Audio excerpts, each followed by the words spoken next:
राजा ने कहा कि आप कौन हैं? काला बोलता है मैं कली हूँ महाराज। राजा ने कहा तुम्हारे लिए हमारे राज्य में कोई स्थान नहीं है, यहाँ से चले जाओ। कली बोला महाराज अगर आपके राज्य से चला जाऊंगा तो मैं कहाँ जाऊंगा? चारों ओर आपका ही साम्राज्य है, इसलिए मुझे थोड़ा सा जगह दो। राजा बोले चलो ठीक है, तुम्हारे लिए मैं 4 स्थान देता हूँ। द्युतम पानम स्त्रिया सूनम, ये 4 जगह में तुम रह सकते हो। द्युतम यानी जहाँ पर लोग क्या बोलते हैं उसे, खेलते हैं ताश पत्ता जुआ, जहाँ पर लोग जुआ खेलते वहां पर कली रहता है। जहाँ पर लोग मदिरा पान करते हैं वहां पर कली रहता है। और जहाँ पर लोग परस्त्री गमन करते वहां पर कली रहता है। जहाँ लोग हत्या हिंसा करते हैं वहां कली का वास होता है। इसलिए अगर आप कलियुग में रह करके भी कली के दुष्प्रभाव से बचना चाहते हैं तो ये 4 जगह से बचिएगा। जुआ मत खेलो, जुआ से कमाए हुए धन आपके धर्म से कमाए हुए धन को भी साफ कर देता है। जुआ मत खेलिए। और आजकल तो मोबाइल में ही जुआ है, हम लोग गेम खेलते हैं, उसमें पैसा लगाते हैं और ज्यादा कमाने के चक्कर में पैसा लगाते हैं और 1-1.5 लाख हार जाते हैं। हुआ नुकसान। ज्यादा पाने के चक्कर में जो अपने पास है उसको भी हम खो देते हैं। जुआ से बचिए। जहां पर जुआ खेला जाता वहां पर कली का वास होता है। मदिरा पान मत करिए, परस्त्री गमन मत करिए, हत्या हिंसा मत करिए। ये 4 स्थान कली को राजा परीक्षित ने दिया। कली बोला महाराज कुछ तो अच्छा सा स्थान दे दो, हमारा भी मन है अच्छी जगह पर रहना, अच्छी जगह पर हमें स्थान दीजिए। राजा बोले चलो ठीक है, आप सोना में रह लेना, सोने पर रहना। कली बोला ठीक है, अच्छा सा जगह मिल गया। राजा ने कहा आप चोरी द्वारा जो सोना आता है ना, अगर कोई मेहनत करके कमा ले उस सोने पर मत रहना। चोरी द्वारा कमाया हुआ सोने पर आप रह सकते हैं। कली तुरंत राजा के मुकुट पर बैठा। उस समय राजा परीक्षित जरासंध के मुकुट को धारण करके आए थे। जरासंध ने युद्ध में अन्याय द्वारा वो मुकुट लाया था। वो मुकुट पहन करके राजा परीक्षित आए और राजा परीक्षित के मुकुट पर कली बैठ गया। और जैसे सिर पर कली सवार हुआ दिमाग उल्टा घूमने लगा। राजा परीक्षित वहां से आगे बढ़े, शिकार करने के लिए जंगल में प्रवेश करते हैं। वहां पर एक समीक नाम के ऋषि का कुटिया है, आश्रम है।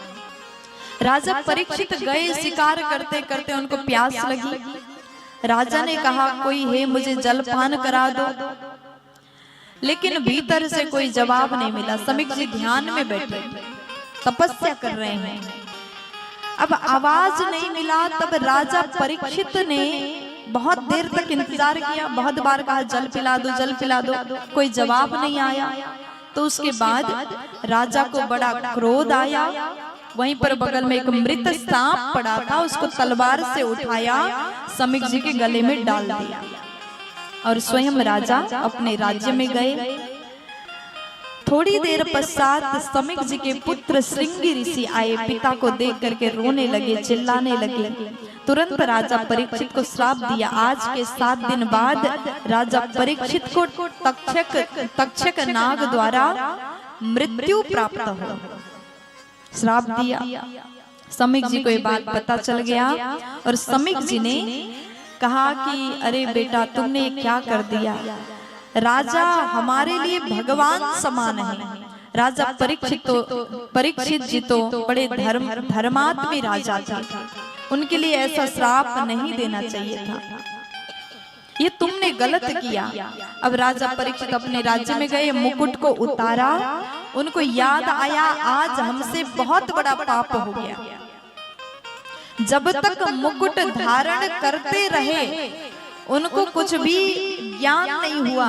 जैसे मुकुट को उतारा, कली सिर से उतरा, तो राजा समझ गए आज मैंने बहुत बड़ा पाप कर दिया, संत का अपमान किया और मैं कैसे प्रायश्चित करूं। तो राजा परीक्षित जी महाराज मन में विचार कर रहे थे। इतने में समीक जी ने गौरमुख नामक शिष्य को भेजा। सारी बातें महाराज आपको 7 दिन में मरने का श्राप मिला है, ये बात गौरमुख जी ने राजा को बताया। ये बात सुनकर के राजा दुखी नहीं हुए। प्यार से बोल दीजिए ना, थोड़ा जोर से बोलो ना, मुस्कुरा करके बोल दो ना जी। ए मेरी माँ बोलो ना। राजा परीक्षित ने सुना 7 दिन में मैं मरूंगा, और इस बात को सुनकर के राजा को थोड़ा सा भी कष्ट नहीं हुआ, वो तो खुश हो गए।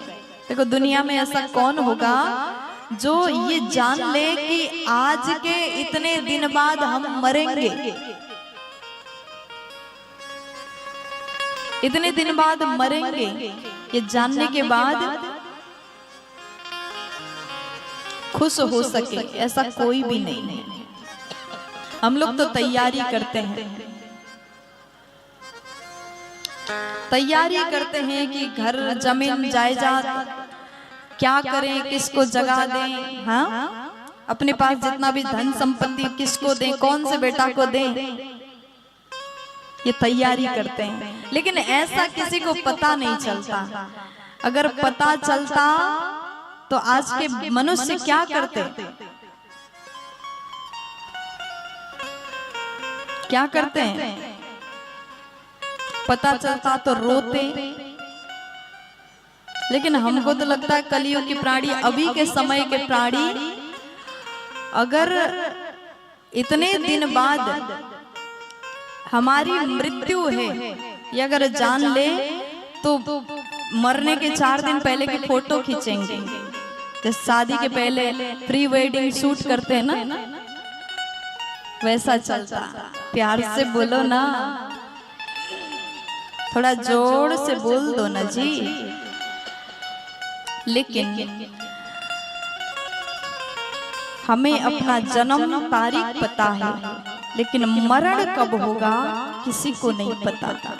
राजा परीक्षित को पता चला 7 दिन बाद हम मरेंगे, तो उन्होंने तुरंत अपने राजभार बच्चों को दिया और गंगा जी के तट पर गए, आसन लगा करके बैठ गए और उन्होंने मन लगा करके भजन किया। अपने मन कैसे हरि चरण में लगाए, ये कोशिश किया। लेकिन भागवत कथा हमें ये सिखाती है मौत कभी भी आ सकती है। ये भागवत कथा जीवन जीने की और मरने की कला ही तो सिखाती है। हम 4 दिन से क्या सुन रहे हैं, क्या सीख रहे हैं, क्या जान रहे हैं, कैसे जीवन को जीना चाहिए और कैसे मरण को सुंदर बनाना चाहिए, यही बात सीख रहे हैं। मरने की कला भी भागवत हमें सिखाती है।